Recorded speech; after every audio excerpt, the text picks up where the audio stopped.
Y nos está quedando en el versículo de día. A ver, nos en Salmo 139, versículo 5. Y esta visa bosa con mi organismo a forma, com mi tata crece, den escondi, bonita de flecto, den barrica de terra. Salmo 139, 5. Bosa com mi organismo a forma, com mi tata crece, den escondi, bonita de flecto, den barrica de terra. E o versículo aqui está dando-nos um bom compreendimento que Deus estava presente e está presente no momento, fora do momento de nossa formação. E Deus é um que segue cada detalhe de nossa formação. Aqui na entrevista, com me aguardo formar, deflecto, bonita, de barrica de terra. Barrica de terra é referida a barrica de mama ou de nossa mama.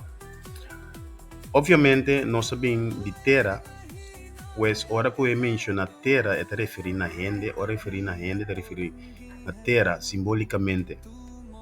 Pois, Deus, mesmo que tur outro coisa, está fora de forma de terra, por exemplo, mata não, você tem que ter seminha de terra para não forma de mata. E não Deus te mira nós como que nós sabemos fora de terra, seminha tirada em terra que cresce e sai e forma nós. E Deus conhece cada detalhe de nós. Agora, se Deus conhece a hora de formar e conhece chega no mundo, quando te quer que Deus lo siga, controlar e o crescimento, que Deus nunca não alagabo boso. Deus nunca não alagabo perdi. Deus sempre a queda e mantém sua atenção riba.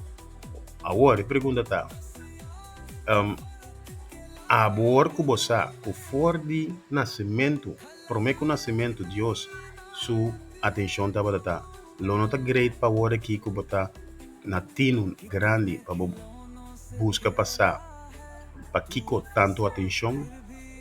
Então, se você está passando de dolor, se você está passando de problema, ou não te quer Deus para resolver e tu dolor e tu problema, simplesmente para sobrar, nunca ela stop de seguir o crescimento.